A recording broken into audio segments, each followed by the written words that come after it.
guys, Missy here from Edgebody, and for today's movement tips series video, I am going to be breaking down the kettlebell. Now, I did a full video on the kettlebell swing several months ago, and you can check out that video as well. I have it tagged below, but this one's gonna break things down a little bit further, just to help you progress yourself a little bit more, because it can be a tricky move.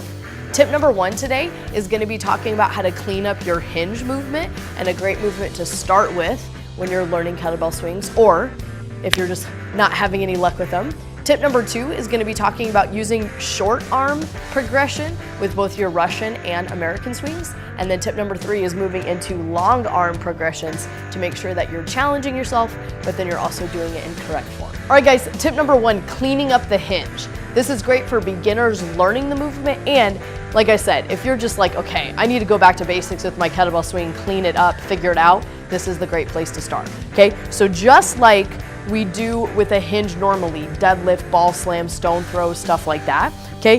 We wanna have that proud chest like Superman, Instagram, flare that butt out, soft knees, and then press that ham, driving back through our booty, loading up those hamstrings, and then standing up. So what I want you guys to do is you will place a kettlebell on your sternum, roll those shoulder blades back, squeezing those shoulder blades, so that then from there, it's front loaded like a kettlebell swing, and we're just gonna practice that hinge. So proud chest, flare that butt out, press that ham, and then stand back up. Step number two is now we're just gonna add acceleration with bent arms, okay? So when we have bent arms, it's a lot less difficult, and we can keep working on the drive of those hips, and then you're not tempted to use those shoulders. Here's what it looks like.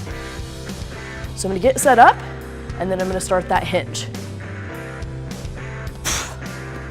Just adding acceleration through those hips.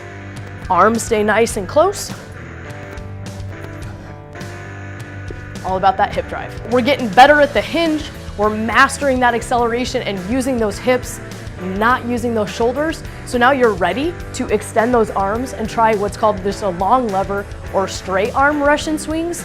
And then once you got the hip drive enough, we're gonna take it overhead. This is what it looks like, okay? So getting that kettlebell ready, we start our hinge.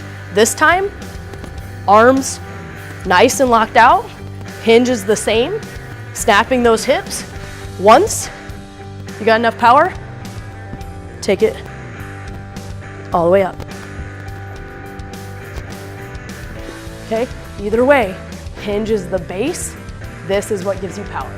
All right guys, so that's taking you through some progressions of the kettlebell swing to help you at whatever stage you're at. Remember, we need to clean up that hinge, make sure that we got that down, and then it's just adding acceleration, starting with the short arm version until you get the hip drive strong enough to then try long arm, and then we can add more weight and progressions from there. For even more info, like I said at the beginning, check out my first kettlebell movement tip video, and we're always here to help you in class. Hope you enjoyed this one. Thanks guys.